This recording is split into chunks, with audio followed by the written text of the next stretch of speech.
It was supposed to be the happiest day of my life. I remember waking up to sunlight spilling softly through the curtains, golden and forgiving. The morning air smelled of fresh flowers and faint coffee, a gentle warmth that made the world feel safe. My dress hung by the window, delicate lace shimmering, waiting for me to step into it. Everyone was cheerful, my family, my friends, even the vendors smiling politely as they moved between tables and flower arrangements. I laughed with them, feeling that nervous, giddy happiness that comes when everything in your life seems perfectly aligned. But happiness has a way of bending under the weight of what it doesn't know. It started subtly. The first moment I noticed something was wrong was when I walked past the mirror in the bridal suite. At first, it seemed normal, my reflection smiling back, the pale blue veins on my hands, the slight tremor of nerves.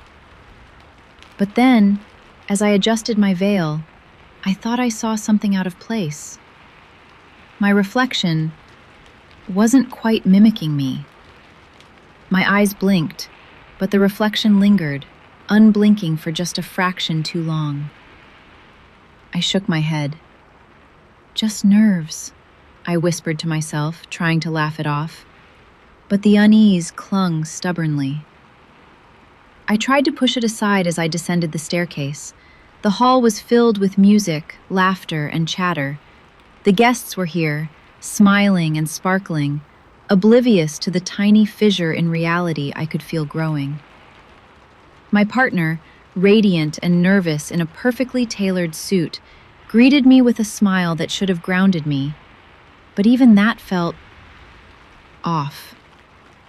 Their eyes flickered for a split second into darkness, something hollow that made my stomach tighten.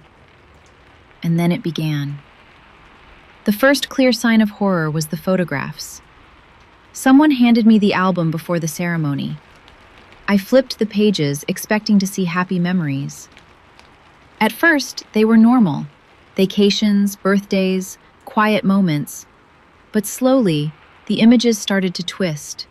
Faces elongated, shadows stretched into impossible angles, smiles too wide, eyes too dark. I turned the page quickly, trying to shake the dread that crept along my spine, but the photographs kept coming, each one showing someone I knew, or thought I knew, in positions and expressions that were impossible. My partner's eyes stared from one picture, blank and accusing. The first guest to notice something was my sister. What are you looking at?" she asked, her voice trembling, as though the photographs themselves had whispered into her mind. I tried to explain, but the words came out wrong, jumbled, frantic. And then I saw it. The air around her flickered, just slightly, like a shadow running across the wall. Her eyes went black for a heartbeat, and she screamed, a high, ragged sound, and fell to the floor, clutching her head. Chaos erupted slowly, almost painfully. Guests began to murmur, their voices echoing oddly, bouncing off walls in ways that made the room feel like it was closing in. Shadows stretched across the corners, moving against the light, defying logic. Chairs tilted on their own. And always, just out of the corner of my eye, there was something following me. Something that knew every thought, every fear, every heartbeat. My partner grabbed my hand. "We need to leave," they said, but their voice had that hollow echo I had glimpsed before. The hall seemed endless now, the doors shifting position when I turned toward them.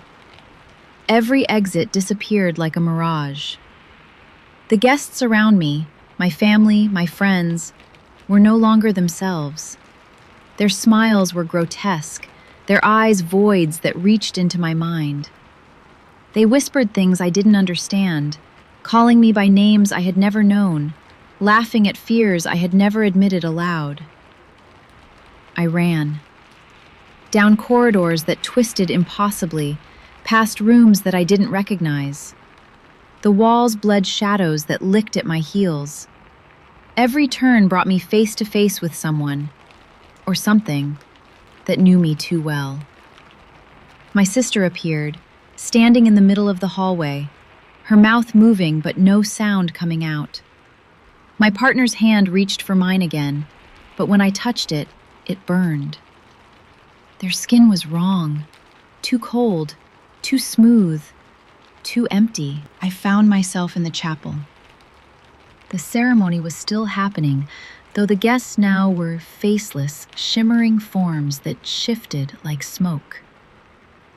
The officiant's voice was low, chanting words I couldn't comprehend, a language that made my teeth ache. I tried to scream, but no sound emerged. My body felt heavy, as if gravity had turned against me. And then I saw it, a figure at the altar, standing behind my partner. Tall, thin, draped in shadows, with eyes that were nothing but dark mirrors reflecting my deepest fears. Every hair on my body stood on end. My heart was pounding like a drum, each beat echoing in my skull. The figure raised a hand, and the room's temperature plummeted. My breath came out in white clouds, freezing in front of me. The shadows began to reach for me, not with hands, but with thoughts, with intentions. I felt my memories twisting, my happiest moments of life, the day I met my partner, our first trip, my childhood laughter, being pulled into the black void. And with each memory lost, the figure grew taller, darker, more certain of its claim. I tried to run again, but the pews were no longer solid. They melted under my touch, forcing me to stumble forward. My partner screamed, I think, but their mouth was just a dark hole, an endless void. I reached for them, desperate, but they disappeared like smoke between my fingers. And then, silence. The chapel was empty. The shadows had receded, leaving only cold, gray light filtering through the windows. But the sense of being watched remained, a weight pressing into my chest. I was alone, or so I thought. When I turned, the altar was empty, except for a single photograph lying on the floor. It was of me, smiling, radiant, happy. And behind me, in the reflection of a golden-framed mirror, the shadowed figure loomed.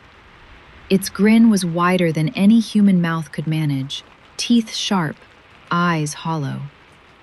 And then I realized the photograph wasn't a reflection. It was a warning, a promise. I ran out into the reception hall. No guests, no music. Just tables overturned, flowers wilting as if sucked of life, candles burning black smoke. And there, on the wall, scratched into the plaster, words I didn't remember writing. The day was yours. Now it belongs to me. I fled the building, the world outside distorted, streets bending impossibly, the sky bruised purple and green. And always, behind me, that hollow presence, moving with impossible speed, whispering promises that made my blood run cold. I don't know how long I ran. Time broke down. Minutes stretched into hours, then days. I caught glimpses of friends, of family, walking normally, laughing, oblivious to the horror chasing me. But I could feel it waiting, patient, outside the boundary of the normal world, always just one step behind. Now, nights are the hardest. I see shadows in mirrors, hear voices in empty rooms. Every photograph, every reflection, every happy memory trembles on the edge of corruption. And I know I will never be free, because on what should have been the happiest day of my life, I married the darkness itself.